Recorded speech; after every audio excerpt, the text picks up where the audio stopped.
para hacer lectura del Santo Evangelio del próximo domingo 22 del tiempo ordinario, en el que volvemos al Evangelio según San Marcos. Habíamos estado haciendo lectura del Evangelio según San Juan en el capítulo 6, pero ahora sí ya abordamos nuevamente el Evangelio según San Marcos. Estamos en Marcos 7, versículos 1 al 8, 14 al 15 y 21 al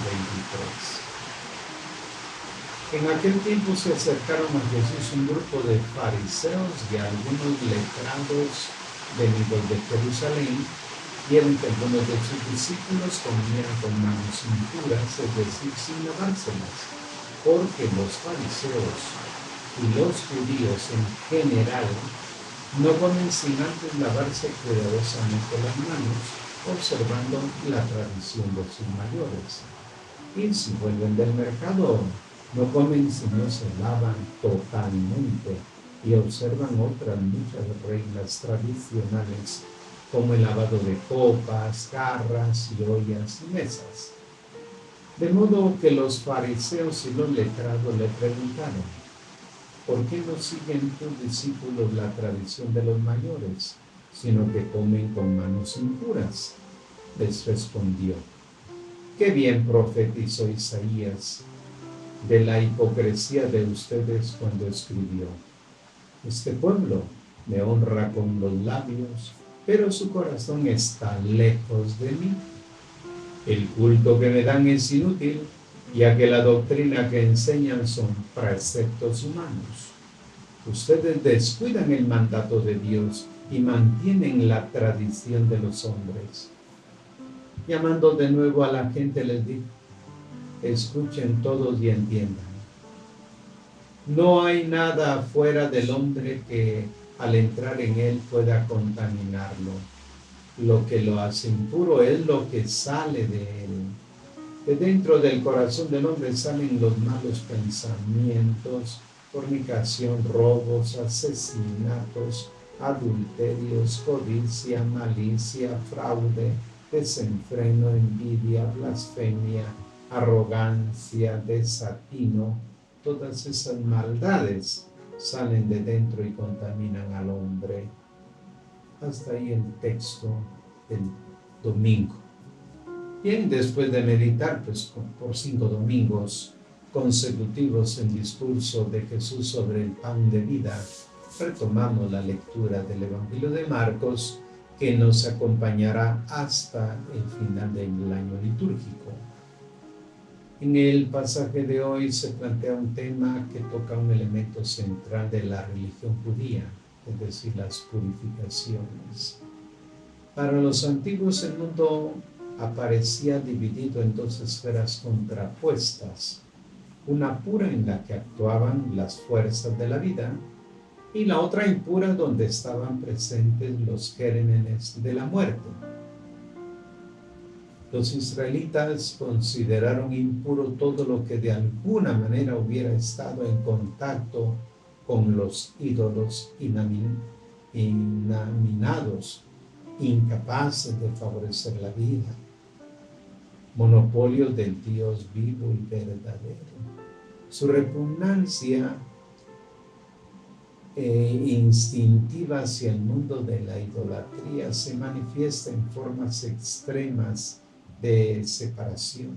Cuando, por ejemplo, entraban en la posesión de un campo que pertenecía a un extranjero, no comían los frutos durante 5 años, a la espera de que todo rastro de impurezas hubiera definitivamente desaparecido. Es en el texto de Levítico 19:23. Inmundos eran los llamados perros, los paganos, epíteto que aparece incluso en los labios de Jesús. Israel era el pueblo de los santos, y santo era sobre todo el templo en el que el Señor había establecido su morada. Así que todo contacto con paganos o con objetos tocados por ellos era una fuente de impurezas y requería purificaciones rigurosas.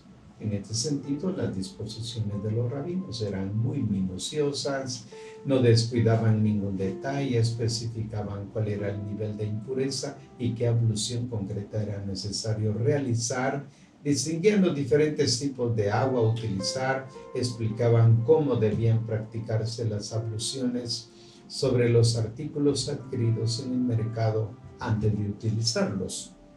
El desconocimiento pues, de estas normas era inexcusable, por tanto, era fuente de maldición.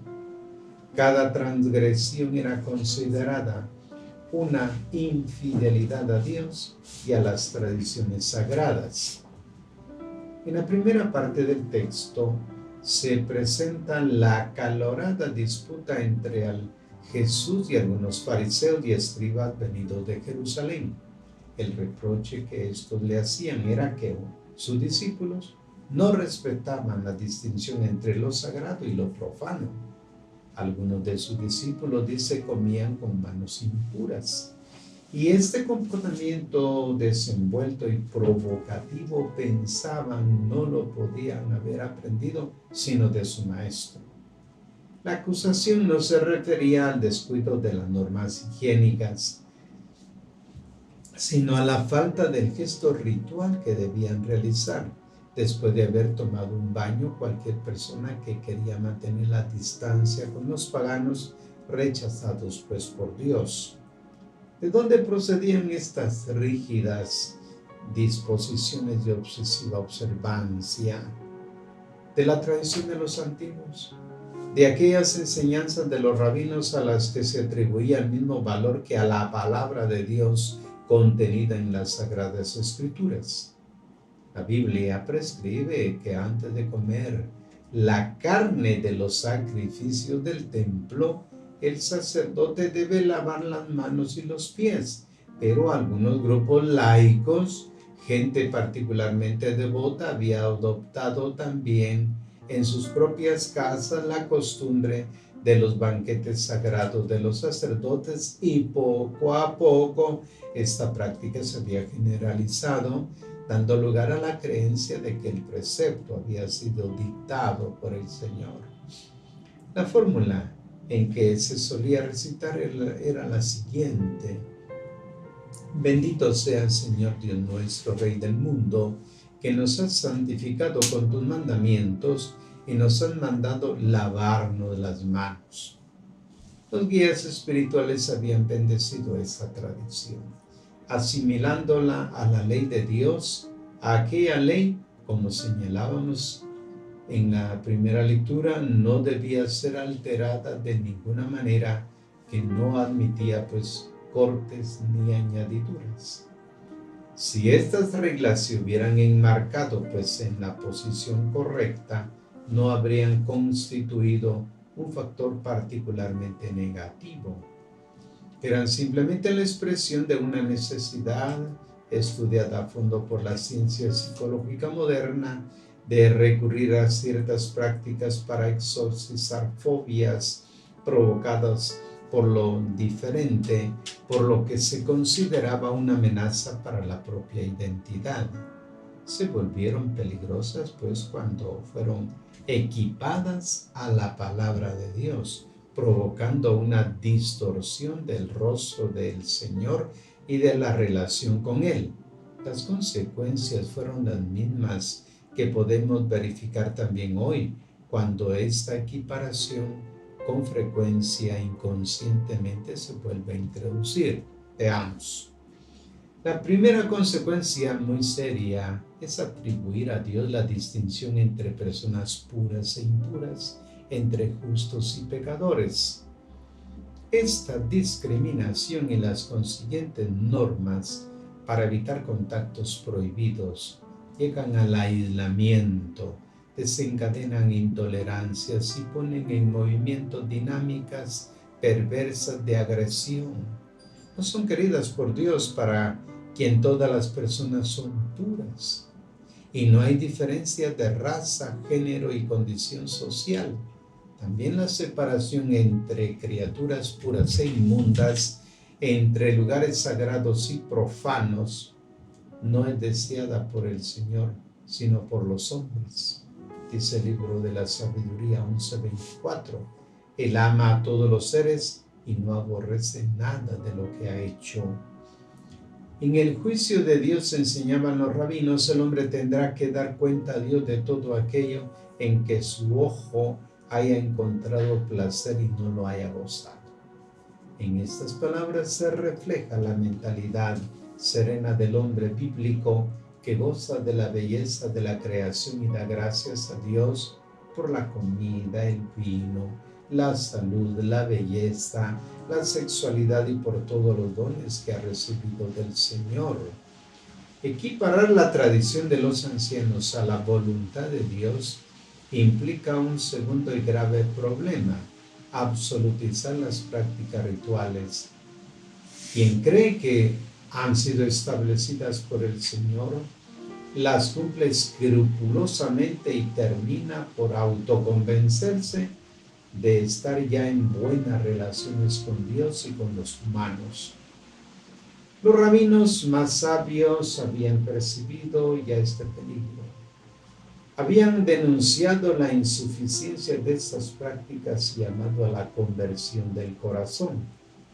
Los monjes de Qumran, por ejemplo, a pesar de hacer uso abundante de rituales de purificación, enseñaban: no se pueden santificar los lagos y los ríos, ni purificarse con cualquier lavado de agua. Impuro se permanece mientras se han despreciado los mandamientos de Dios. Jesús se sitúa en esta línea espiritual de los profetas y maestros piadosos de su tiempo.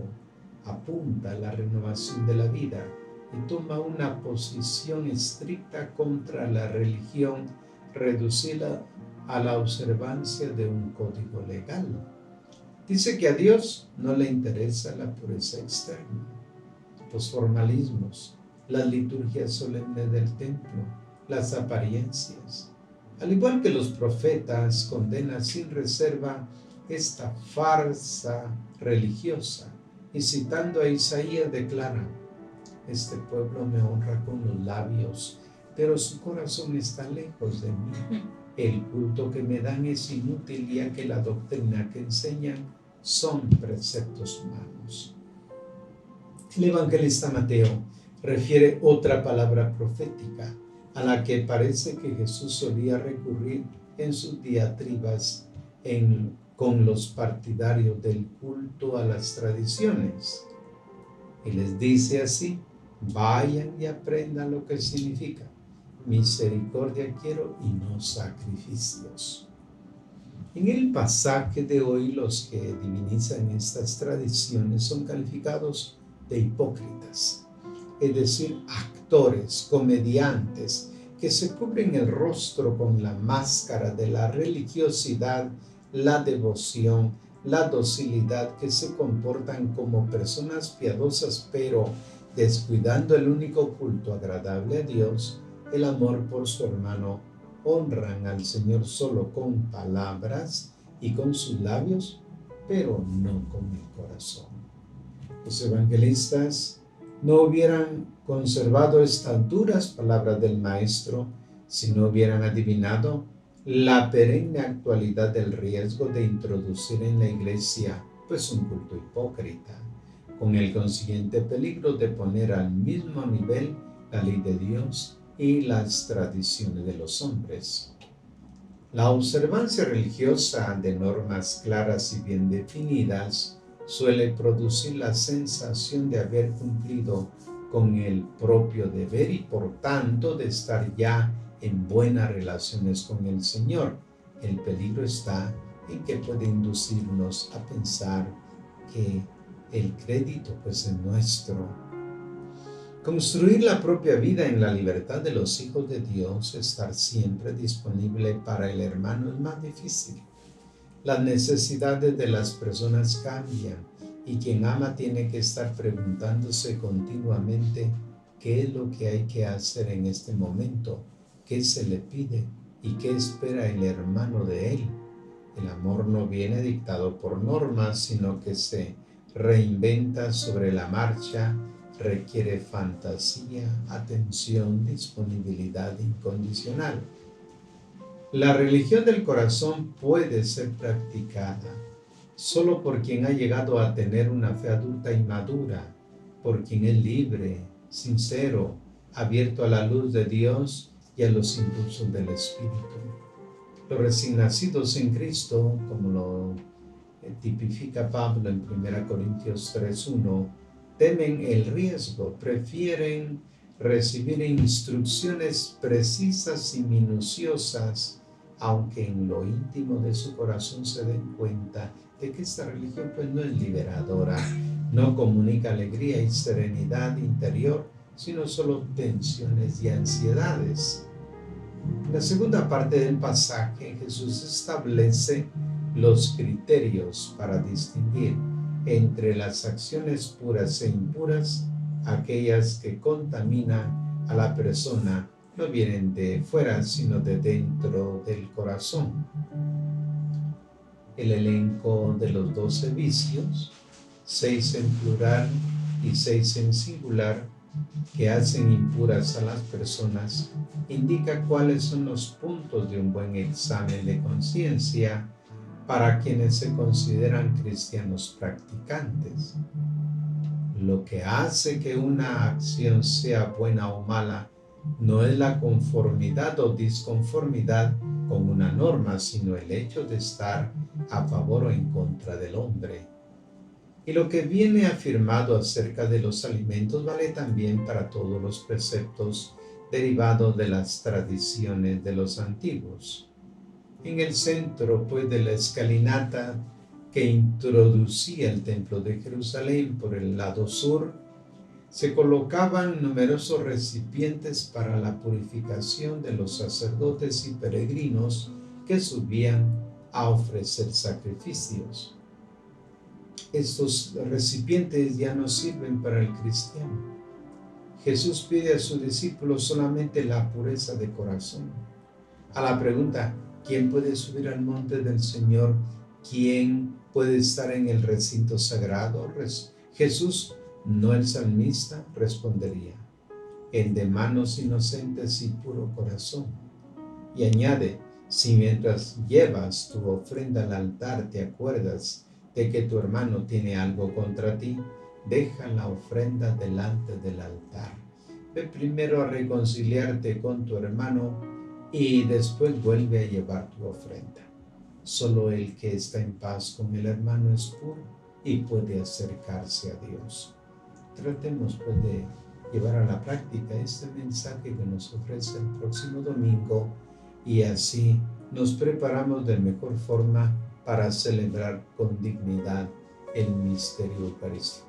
Gracias pues por su atención.